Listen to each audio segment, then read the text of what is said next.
Bismillahirrahmanirrahim. Assalamualaikum warahmatullahi wabarakatuh. Alhamdulillahilladzi hadana lil Islam wa manna alaina bih wa akhrajana fi khairi ummatin fanas'aluhu at-taufiqa lima yuhibbu wa yarda wal hifdha mimma yakrahu wa yaskhad. Fa nusalli wa nusallimu ala habibina wa sayyidina Muhammad ibn Abdillah wa ala alihi wa ashabihi wa man tabi'ahum bi ihsanin ila yaumil qiyamah. Amma ba'd. Ikhwanna fiddin, a'azzani Allah wa iyyakum. Kita masuk pada pembahasan yang berikutnya, tentunya masih dengan permasalahan yang ke-42 dari Masailul Jahiliyah, dan telah berlalu kita jelaskan berkaitan hal-hal yang berkaitan dengan penolakan atau penentangan orang-orang jahiliyah terhadap takdir Allah Subhanahu wa ta'ala. Kemudian kata Syekh Shalih Fauzan hafidhana wa hafidhahullah, wa hadha ma yusamma maratibal imani bil qadari. Jadi apa yang telah beliau jelaskan, yaitu bahwa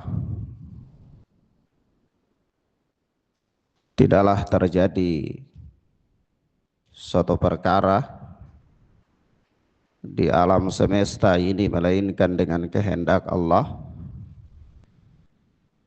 dan tidak ada pula suatu perkara itu dia ada melainkan Allah lah sebagai penciptanya. Allah yang menciptakan kebaikan, Allah lah yang menciptakan keburukan. Demikian pula Allah menetapkan kebaikan dan menakdirkan keburukan itu pula. Ini yang disebutkan dengan maratibal imani bil qadri, tingkatan-tingkatan iman terhadap takdir Allah Subhanahu wa ta'ala. Lalu Syekh menyebutkan poin-poinnya. Syekh Shalih Fauzan menyebutkan poin-poin daripada maratibul iman bil qadari. Awalan kata beliau, al-imanu bi annallaha alima kulla syai'in. Ini kalau kita mengimani takdir, maka perlu kita mengetahui poin-poin penting, tingkatan-tingkatan penting dalam memahami takdir itu agar supaya tidak terjadi kekeliruan. Ya. Maka tingkatan yang pertama itu adalah al-imanu bi annallaha alima kulla syai'in, yaitu Allah Subhanahu wa ta'ala maha mengetahui segala sesuatu.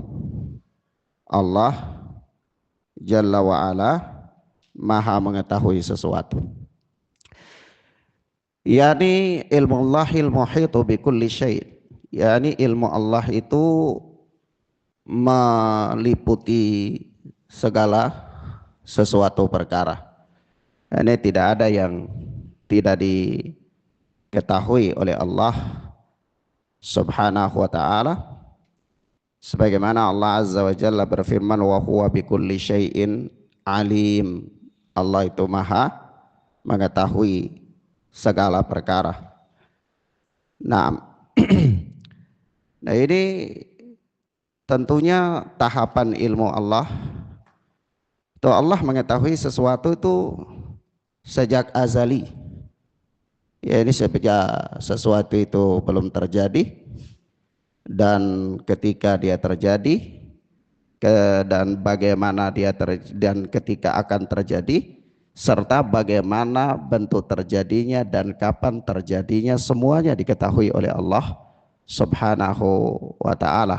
Nah, kemudian yang kedua, kata Syekh Saleh Fauzan di situ, tsaniyan annallaha kataba kulla syai'in fil lauhil mahfuz. Yang kedua adalah bahwa Allah Subhanahu wa taala itu telah mencatat, menulis segala perkara di Lauhul Mahfuz. Jadi segala sesuatu itu telah tercatat di Lauhul Mahfuz. Ya, ini atau disebutkan juga dengan al-iman bil kitabah, iman terhadap apa? Penulisan, catatan takdir manusia.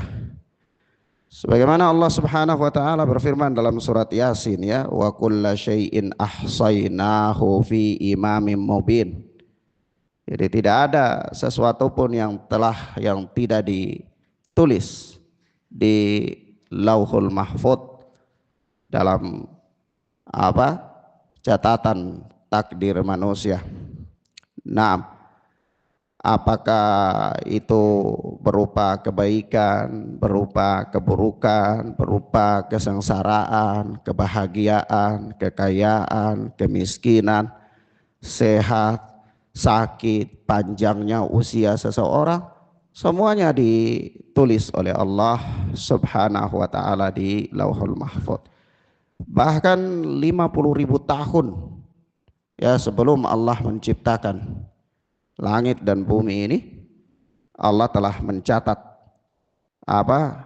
Ketetapan-ketetapan makhluk, takdir-takdir makhluk di Lauhul Mahfuz.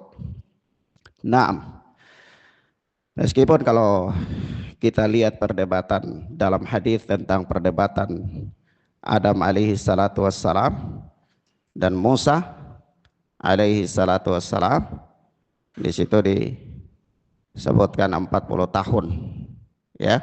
Nah, baik. Kemudian yang berikutnya dari ucapan Syekh Saleh Fauzan, salisan, yang ketiga adalah al-imanu bi annallaha syaa kulla syai'in yaqa'u fi hadzal kaun fala yaqa'u syai'un illa bi masyiatihi subhanahu wa ta'ala, yaitu beriman bahwa Allah Subhanahu wa taala itu menghendaki segala sesuatu yang terjadi di alam semesta ini. Fala yaqa'u syai'un illa bi masyiatihi subhanahu wa taala. Yani tidak akan terjadi sesuatu melainkan itu dengan kehendak Allah Subhanahu wa taala. Atau biasanya juga disebut dengan al-imanu bil masyiah, iman terhadap adanya kehendak Allah Subhanahu wa taala. Artinya begini, yakni bimasyiatil ammatin nafidatil kata Syekh Zaid bin Hadi Al-Madkhali di dalam syarah Masailul Jahiliyah, itu kata beliau, ai bimasyiatillahil ammatin nafidah al-muradifati lil iradatil kauniyah, yaitu iman terhadap kehendak Allah Subhanahu wa taala yang universal, yang umum, yang pasti terjadi, itu al-muradifah lil iradatil kauniyah, itu dia sinonim dengan iradah kauniyah, iradah universal. Jadi maksudnya masyiah Allah yang am itu sama dengan iradah kauniyah. Jadi kalau bicara iradah kauniyah itu sama topiknya, pembahasannya dengan apa? Masyiah Allah yang umum, masyiatullahil am, masyiah Allah yang bersifat amah, bersifat umum. Nah, Kemudian kata Syekh Zaid menjelaskan sedikit, kita bacakan keterangan beliau dalam Masyiah Allah ini. Kata beliau, fal iradatul kauniyatu wal masyiatul ammatu mutaradifatani bimakna wahidin. Yani iradah kauniyah dan masyiah yang universal, yang umum, itu sama, yani maknanya satu. Fama sya'allahu kana wa ma lam yasha' lam yakun. Wa masyiatul ibadi tabi'atun li masyiatillah. Fama sya'al khalqu wa sya'ahullahu azza wa jalla kana. Wa ma sya'ahul khalqu wa araduhu wa lam yasha'illahu subhanahu hakikatan wa wuku'ahu. Salah, afan saya salah baca. Walam yasha'illahu azza wa jalla tahqiqahu wa wuku'ahu makana wala yumkinu an yakun. Jadi begini maksud beliau adalah bahwa famasya Allahu kana, apa-apa yang dikehendaki oleh Allah Subhanahu wa taala itu terjadi, dia pasti terjadi. Wa malam yasha lam yakun, dan apa-apa yang tidak dikehendaki oleh Allah itu dia akan tidak akan terjadi.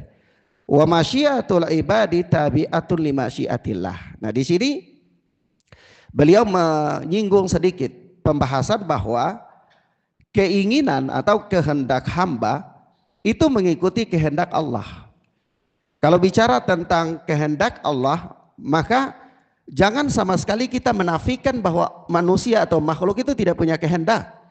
Jadi seolah-olah makhluk itu dipaksa oleh kehendak Allah, bukan begitu. Jadi kata beliau mengisyaratkan bahwa makhluk itu juga punya kehendak. Manusia punya kehendak, hanya saja di sini kata beliau masyiatul ibadi tabi'atul li masyiatillah. Kehendak hamba itu mengikuti kehendak Allah Subhanahu wa taala. Penjelasannya fama sya'al khalqu wa sya'ahu wa sya'ahullahu azza wa jal kana, yani apa yang dikehendaki oleh makhluk dan juga perkara yang dikehendaki oleh makhluk itu dikehendaki oleh Allah pula, maka kana, dia pasti terjadi. Begitu.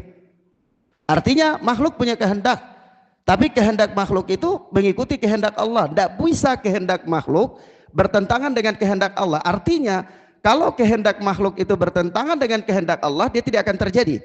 Sehingga yang terjadi itu adalah kehendak makhluk yang sesuai dengan kehendak Allah azza wa jal. Wa ma sya'ahul khalqu wa araduhu, dan apa-apa yang dikehendaki oleh makhluk dan yang diinginkan oleh mereka, walam yasha'illahu azza wa jal, tetapi tidak diinginkan oleh Allah subhanahu wa ta'ala, tidak dikehendaki oleh Allah tahqiqahu wa wuku'ahu, realisasinya dan terjadinya, maka dia tidak akan terjadi. Jadi kalau makhluk itu dia berkehendak, dia berkeinginan, bahkan mungkin dia telah mengusahakan sesuatu, tapi itu tidak dikehendaki oleh Allah terjadinya, maka tidak bisa terjadi. Artinya kehendak makhluk tidak bisa terjadi di luar daripada ketetapan Allah. Begitu. Wadih ya ikhwan. Mafhum ya? Taib. Kemudian kata beliau wala yumkinu an yakuna, tidak mungkin untuk dia terwujud, tidak mungkin untuk dia terwujud. Artinya kehendak makhluk, keinginan makhluk di luar daripada kehendak Allah itu tidak mungkin terwujud, tidak mungkin terwujud. Taib. Kemudian kata beliau di situ selanjutnya fama isyatul abdi tabi'atun li masyiatillahi azza wajal fahuwa laisa maslubal ikhtiyari wal qudrati wa laisa lahu mutlaqul masyiah bal masyiatul abdi tabi'atun li masyiati rabbi tabaraka wa ta'ala. Ini ketegasannya bahwa kehendak hamba itu mengikuti kehendak Allah subhanahu wa ta'ala. Maka bukan berarti hamba itu laisa maslubal ikhtiyari wal qudrah, hamba itu tidak dia kehilangan keinginan, kehilangan pilihan dan kemampuan. Bukan berarti hamba itu dia tidak punya keinginan, dia tidak punya kemampuan, dia tidak punya pilihan untuk bertindak. Bukan itu, bukan itu. Hamba punya kemampuan, hamba punya keinginan. Allah bekali mereka dengan kemampuan untuk bertindak. Allah bekali mereka dengan keinginan. Tetapi apa? Walaisa lahu mutlaqul masyiah. Dia itu keinginannya itu apa? Tidak mutlak. Keinginan hamba itu tidak mutlak. Bal masyiatul abdi tabi'atun li masyiati rabb. Bahkan keinginan hamba itu mengikuti apa? Kehendak Allah Subhanahu wa taala. Beliau bawa dalil bidalili qaulillahi ta'ala, dalilnya adalah firman Allah surat At-Takwir ayat 29, wa ma tasyauna illa ayyasha Allahu rabbul alamin. Ya. Naam, wa ma tasyauna illa ayyasha Allahu rabbul alamin. Naam. Baik. Ini derajat yang keberapa tadi? Tingkatan yang ketiga. Baik. Yaitu apa? Beriman terhadap kehendak Allah Subhanahu wa taala. Baik. Jadi beriman kepada kehendak Allah itu tidak menafikan adanya kehendak makhluk, tidak menafikan adanya kemampuan makhluk untuk bertindak, tidak menafikan adanya keinginan atau pilihan makhluk. Ya. Naam. Kemudian berikut yaitu apa? Rabi'an, yang keempat, kata Syekh Shalih Fauzan, al-imanu bi annallaha khaliqu kulli syai'in wa huwa ala kulli syai'in wakil. Yaitu Allah Subhanahu wa taala menciptakan segala sesuatu. Wa huwa ala kulli syai'in wakil, dan Allah itu memelihara segala sesuatu itu. Yani Allah cipta segala sesuatu dan Allah Subhanahu wa taala memelihara segala sesuatu itu. Naam. Ini tentang apa? Beriman terhadap penciptaan Allah Subhanahu wa taala. Ya, beriman terhadap takdir yang keempat, derajat takdir, tingkatan takdir yang keempat itu adalah penciptaan Allah Subhanahu wa taala. Baik. Ikhwanna fiddin azani Allah wa iyyakum, sebelum kita bacakan keterangan Syekh Shalih Fauzan berikutnya, di sini ada beberapa hal penting ya. Kalau kita bicara tentang Allah Subhanahu wa taala, annallaha kataba kulla syai'in fi lauhil mahfuz. Allah Subhanahu wa taala telah mencatat segala sesuatu di Lauhul Mahfuz. Maka kita tahu persis ya bahwa di dalam pencatatan Allah Subhanahu wa taala atau pencatatan takdir itu ada beberapa fase di dalamnya, ada beberapa jenis. Ada pencatatan yang sifatnya azali, yakni itu terjadi 50 tahun, 50.000 tahun sebelum Allah menciptakan langit dan bumi. Ada pencatatan mitsaq, yaitu ketika masih berada di dalam sulbi makhluk itu, kemudian ada pencatatan yang bersifat umri, yaitu 1 tahun 1 kali, ya. Dan seperti umur, ya, ketika manusia berada di dalam rahim ibunya, sebelum dia lahir Allah utus malaikat untuk mencatat umurnya, kebahagiaannya, kesengsaraannya, ya, dan seterusnya. Ini catatan takdir yang bersifat seumur hidup itu sekali saja. Itu tidak, pencatatan yang demikian itu tidak terjadi 2 kali, seumur hidup sekali. Kemudian ada pencatatan yang bersifat hauli, tahunan. Tahunan itu terjadi pada setiap malam Lailatul Qadar, ya. Dan ada pencatatan ini, ada pencatatan takdir yang terjadi harian. Nah, pencatatan ini disebutkan oleh Syekh Dr. Abdul Salam bin Barjas di dalam Al-Mu'taqadus Sahih, itu bahwa catatan tahunan itu rincian dari catatan seumur hidup 1 kali. Jadi catatan harian itu rincian dari catatan tahunan, begitu. Artinya takdir yang Allah Subhanahu wa taala tulis atau catat seumur hidup sekali, itu rinciannya nanti ada di takdir yang ditulis setahun sekali. Begitu. Mafhum ya?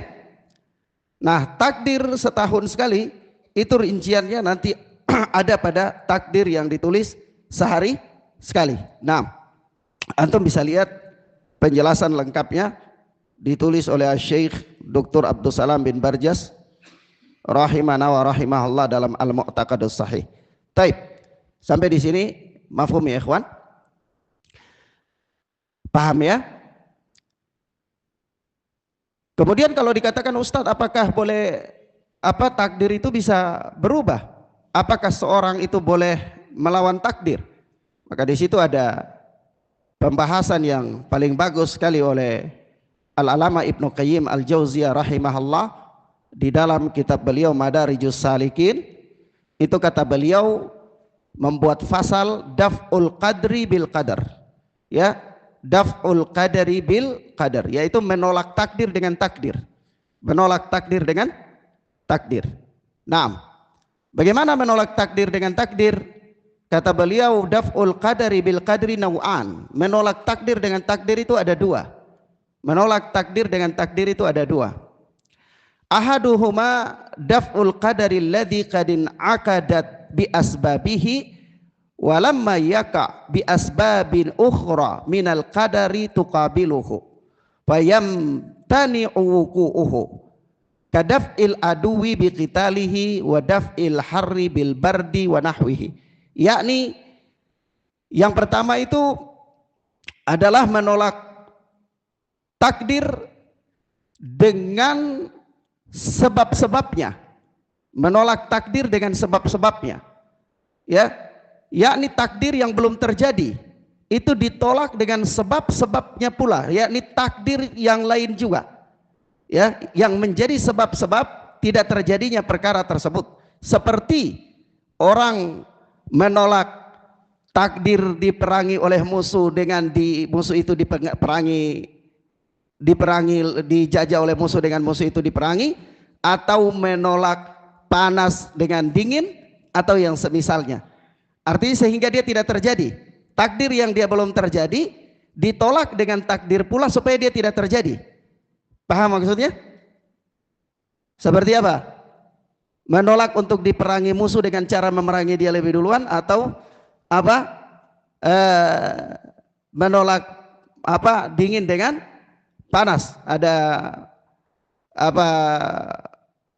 nanti disebutkan di catatan kaki di sini oleh Abu Muhammad bin Farid, yaitu di footnote-nya nanti kita bacakan. Taib. Itu yang pertama, jenis yang pertama. Jenis yang kedua, ats-tsani daf'ul qadari alladzi kada yaqa'a wastaqarra biqadarin akhar yarfa'uhu wa yuziluhu kadaf'i qadaril maradi biqadari tadawi wa daf'i qadari dzambi biqadari taubah wa daf'i qadaril isaati biqadaril ihsan. Yaitu menolak takdir yang sudah terjadi supaya apa? Allah mengangkat takdir itu. Takdir yang sudah terjadi itu ditolak dengan takdir pula supaya takdir yang sudah terjadi itu diangkat dan dihilangkan oleh Allah Subhanahu wa taala dari seseorang. Ya, seperti apa? Seperti dia menolak takdir orang itu sakit dengan takdir dia berobat. Ya, dia sudah sakit, dia berobat. Ya, berobat itu takdir bukan untuk kesembuhan? Takdir juga. Ya, karena tidaklah seseorang dia melakukan sesuatu terjadi di permukaan bumi ini melainkan apa? Telah ditakdirkan oleh Allah. Kalau Allah tidak takdirkan, maka tidak akan terjadi. Jadi takdir orang itu sudah sakit, diangkat sakit itu dengan takdir dia berobat. Dia berobat, Allah takdirkan dia sembuh. Begitu pula dengan takdir kadari dzambi bi kadari taubah, dengan takdir orang itu dia sudah berdosa, sudah terjatuh dalam dosa, lalu dia bertaubat, ya, dan seterusnya. Perbuatan buruk ditolak dengan dia melakukan perbuatan yang baik dan seterusnya. Naam. Taib. Jadi di situ apa? Takdir itu boleh untuk tolak dengan takdir. Artinya begini, manusia itu dia beriman terhadap takdir Allah Subhanahu wa taala bukan berarti dia pasrah terhadap takdir itu, tetapi dia harus melakukan sebab-sebab. Nah, sebab-sebab itu juga disebut takdir. Sebab-sebab itu juga disebut apa? Takdir. Mafhum ya, ikhwan? Paham ya? Naam. Taib. Kemudian kita lihat ya, antum bisa bacakan penjelasan Ibnu Qayyim Al-Jauziyah di dalam Madarijus Salikin ini. Lalu di situ di footnote itu dikatakan wa awwalu ma yajibu tauqidu alaihi annal imana bil qadari huwa ahadul arkani sittati allati la yatahaqqaqul islamu bighairiha. Yaitu hal pertama yang harus diketahui adalah apa? Beriman terhadap takdir itu merupakan salah satu rukun yang 6, merupakan salah satu daripada rukun 6, rukun iman yang 6. Allati la yatahaqqaqul islamu bighairiha, yang apa? Keislaman seseorang itu tidak terrealisasi kecuali dengan merealisasikan 6 rukun iman itu, yang di dalamnya ada iman terhadap takdir Allah Subhanahu wa taala. Wa ma'adzalika fa aktsaru min tis'ina fil mi'ati ala aqalli takdirin mimman zagu wa dhallu an tariqil haqqi kanu bisababi adami fahmihim liqadiyatil qadri. Yaitu apa? Yang paling ya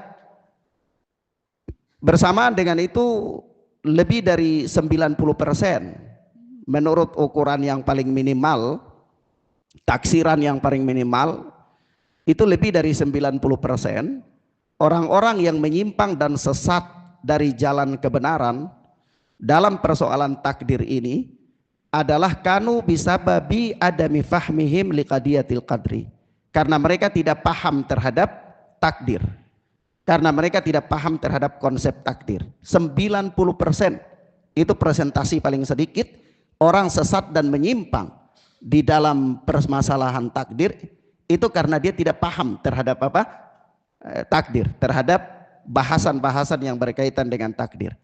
Kemudian kata beliau, kata di sini pentahqiq mengatakan wasababu zaygihim an tariqil haqqi yatakhallasu fi adami ittibaihim linahji ahli sunnati wal jamaah. Dan sebab yang paling terbesar, sebab penyimpangan mereka dari jalan kebenaran itu adalah apa? Ringkasnya adalah karena mereka tidak mengikuti manhaj ahlu sunnah dalam memahami takdir. Karena mereka tidak mengikuti manhaj ahlu sunnah dalam memahami takdir. Kemudian kata beliau, wa khulasatu hadzal manhaji anna ahla sunnati la yatahaddatsuna illa fima akhbarahum anhu rabbuhum subhanahu wa ta'ala wa nabiyyuhum sallallahu alaihi wasallam. Perhatikan, yakni ringkasnya, kesimpulannya bahwa manhaj ahlu sunnah dalam membahas takdir, ini digarisbawahi, manhaj ahlu sunnah dalam memahami takdir itu mereka tidak berbicara melainkan dengan apa-apa yang diberitakan oleh Allah dan Rasul. Ya, mereka tidak berbicara dalam perkara takdir ini melainkan dengan apa-apa yang diberitakan oleh Allah dan Rasul sallallahu alaihi wasallam. Wa amma ma akhfahu anhum rabbuhum fala yakhuduna fihi. Adapun apa-apa yang tidak Allah kabarkan kepada mereka, itu mereka tidak memperdebatkannya, tidak membincangkannya. Jadi ahlu sunnah dalam membicarakan takdir itu mereka terbatas pada nas. Mereka terbatas pada apa? Nas. Yang tidak dinaskan baik dalam ayat Al-Quran atau hadis Nabi itu mereka tidak memperbincangkan. Yang didiamkan oleh nas mereka diamkan pula. Paham ya? Nah itu jalan mereka, manhaj mereka dalam takdir sehingga mereka selamat. Lalu kata beliau menjelaskan, pentahqiq menjelaskan di sini, li'annal ilma ilman, karena ilmu itu ada dua. Ilmu itu ada dua, kata beliau. Perhatikan, ilmu itu ada dua. Yang pertama kata beliau di sini, kata pentahqiq, ilmun maujudun, ilmu yang ada, yaitu ilmu yang dapat dipelajari, ilmu yang penjelasan dan keterangan-keterangannya itu ada, yaitu ilmu maujudun. Kemudian ilmu mafqudun, ilmu yang tersembunyi, ilmu yang tidak dijelaskan, ilmu yang tidak dijelaskan. Maksudnya apa? Ilmu yang merupakan rahasia Allah Subhanahu wa taala. Ilmu yang merupakan apa? Rahasia Allah Subhanahu wa taala. Wala yathbutu qadamul islami illa bi talabil ilmil mawjud wal imani bih wa tarki talabil ilmil mafqud wa adamil bahthi anhu. Dan apa? Punggung kaki Islam ini tidak tegak, yaitu Islam ini tidak tegak kecuali dengan mempelajari ilmu yang maujud, ilmu yang dijelaskan. Jadi kalau ilmu itu ada dua, ada ilmu yang dijelaskan. Di mana ilmu itu dijelaskan? Di Al-Quran dan Sunnah. Sementara ada ilmu yang merupakan rahasia Allah yang tidak dijelaskan, yang tidak dijelaskan. Nah, Islam ini tidak akan tegak kecuali dengan mempelajari ilmu yang dijelaskan itu, mempelajari Al-Quran dan Sunnah, membatasi diri pada Al-Quran dan Sunnah saja. Itu apa? Itu sumber menyebabkan tegaknya Islam ini. Kemudian apa? Watar kita labil ilmil mafqud, meninggalkan mempelajari ilmu yang tidak ada. Artinya ilmu yang dirahasiakan oleh Allah Subhanahu wa taala. Wa adamil bahthi anhu, dan tidak membahasnya. Maksudnya begini. Kalau bicara tentang takdir kan terbatas pada nas. Ada hal-hal tertentu yang tidak Allah sampaikan kepada kita, yang tidak Allah kabarkan kepada kita. Iya, di dalam memahami takdir itu ada hal-hal tertentu yang tidak Allah beritakan kepada kita. Nabi juga tidak beritakan kepada kita. Nah, orang itu dia sesat dalam perkara ini ketika dia mencoba untuk membahas hal-hal yang tidak diberitakan oleh Allah. Dia membahas hal-hal yang tidak diberitakan oleh Nabi.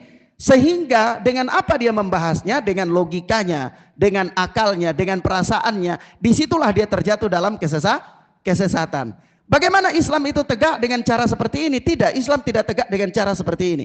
Islam tegak dengan cara apa? Membatasi diri, mempelajari hal-hal yang berupa ilmu maujud, ilmu yang ada, atau ilmu yang dijelaskan dalam Al-Quran dan Sunnah saja. Yang tidak dijelaskan berupa ma'rifat, tarekat, hayalan-hayalan, itu tidak perlu dipelajari. Kenapa? Mempelajarinya akan membuat kesesatan.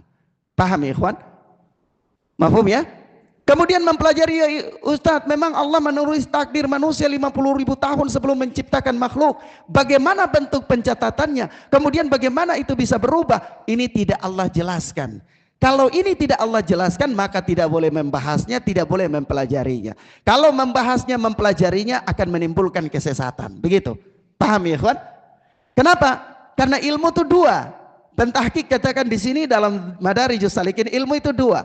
Ilmu yang maujud, yang dijelaskan keterangan-keterangannya gamblang. Ada ilmu yang memang merupakan rahasia Allah. Nah, orang itu sesat, manhaj ahlu sunnah, itu dia membatasi dirinya mempelajari ilmu yang maujud, yang gamblang penjelasannya dalam Al-Quran dan Sunnah. Nah, orang itu dia sesat karena dia mempelajari ilmu yang merupakan rahasia Allah, yang tidak diterangkan oleh Allah dan Rasulnya. Begitu. Paham ya? Wadih ya ikhwan? Taib.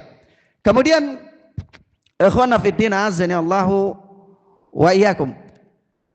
Kalau dikatakan apakah takdir itu bisa berubah? Apakah takdir itu bisa berubah? Maka kita katakan ada. Allah menakdirkan juga sebab-sebab yang bisa merubah takdir. Ya, Allah menakdirkan sebab-sebab yang bisa merubah takdir. Ada takdir yang memang bisa berubah, ada takdir yang tidak bisa berubah. Takdir yang bisa berubah itu apa? Takdir yang bisa berubah itu adalah dilawan dengan sebab-sebab yang Allah jadikan untuk merubah takdir itu sendiri. Maka dari itu Ibnu Qayyim mengatakan takdir dirubah dengan takdir. Paham ya ikhwan? Orang sakit itu takdir apa bukan? Takdir. Orang sembuh itu takdir apa bukan? Takdir. Mau lawan sakit dengan apa? Berobat. Berobat itu takdir bukan? Takdir. Jadi takdir sakit dilawan dengan takdir berobat agar Allah menghilangkan takdir sakit itu. Jadi takdir sakit berubah enggak tuh? Berubah enggak? Berubah. Paham ya? Orang fakir Bisa dilawan, bisa berubah nggak? Bisa. Dengan cara apa? Dia bekerja, dia manajemennya bagus, itu takdir juga. Ya, maka kepasrahan terhadap takdir yang benar, perhatikan, dijelaskan oleh Al-Alama Ibnu Qayyim Al-Jauziyah. Ini bahasanya bagus sekali, jadi kalau saya terjemahkan letterlek itu antum agak puyeng-puyeng untuk memahaminya, tapi saya jelaskan pembahasannya. Ringkasnya begini, dalam Madarijul Salikin Ibnu Qayyim Al-Jauziyah mengatakan begini, kepasrahan kepada takdir Allah Subhanahu wa taala yang benar itu adalah tidak boleh meninggalkan sebab-sebab yang ditakdirkan oleh Allah untuk merubah takdir pula. Paham ya? Nah, itu kepasrahan yang benar. Jadi kalau orang sakit dia berobat, itu pasrah yang benar. Orang fakir dia bekerja untuk memperbaiki ekonominya, itu pasrah yang benar terhadap takdir. Dia pasrah terhadap takdirnya fakir, tapi dia bekerja untuk merubah takdir itu dengan takdir pula. Nah, ini yang benar, pasrah yang benar. Paham ya? Kapan kepasrahan itu kepada Allah Subhanahu wa taala dengan tidak melakukan apa-apa sama sekali? Kepasrahan kepada Allah dengan tidak melakukan apa-apa sama sekali itu adalah apabila seseorang dia sudah berusaha melakukan sebab-sebab yang ditakdirkan oleh Allah untuk merubah takdir, tapi ternyata takdirnya tidak berubah, maka disitulah kepasrahan dia penuh kepada Allah Subhanahu wa taala. Paham ya? Paham ya? Jadi begini, takdir dirubah dengan takdir. Allah menakdirkan sesuatu, lalu Allah menakdirkan pula sebab-sebab untuk merubah takdir itu. Maka Allah memberikan manusia kemampuan untuk memilih, Allah berikan manusia keinginan, ya, lalu dengan itu Allah perintahkan dia untuk menempuh sebab-sebab yang merubah takdir, lalu dia lakukan dan takdir itu berubah. Alhamdulillah, dia lakukan. Ada orang yang lakukan pula tapi takdirnya tidak berubah, alhamdulillah pula, dia sudah usaha tapi usaha dia untuk merubah takdir itu tidak direstui oleh Allah Subhanahu wa taala. Begitu. Paham konsepnya, ikhwan? Paham ya? Baik, begitulah yang dikatakan oleh Al-Alama Ibnu Qayyim Al-Jauziyah rahimana wa rahimahullahu taala. Di sini ada satu pembahasan menarik lagi, apakah boleh berhujah dengan takdir oleh Syekh Zaid bin Hadi, dan ini nanti kita bahas pada pertemuan berikutnya. Terkadang berhujah dengan takdir tercela, tapi ada satu poin tertentu berhujah dengan takdir terpuji. Berhujah dengan takdir terpuji. Paham ya, ikhwan? Orang boleh nggak berhujah dengan takdir? Kan kita katakan orang yang berhujah dengan takdir itu qadariyah. Iya, orang yang berhujah dengan takdir itu jabariyah. Berarti apakah sama sekali mutlak tidak boleh berhujah dengan takdir? Tidak. Ada poin tertentu berhujah dengan takdir itu terpuji, dan itulah yang diinginkan dalam syariat. Paham ya, ikhwan? Nah, kapan itu terjadi? Insyaallah taala kita bacakan penjelasan Syekh Zaid pada pertemuan berikutnya biidznillah taala. Wassallallahu ala nabiyina Muhammad wa ala alihi wa sahbihi wasallam. Subhanaka Allahumma bihamdika asyhadu an la ilaha illa anta astaghfiruka wa atubu ilaik. Wassalamualaikum warahmatullahi wabarakatuh.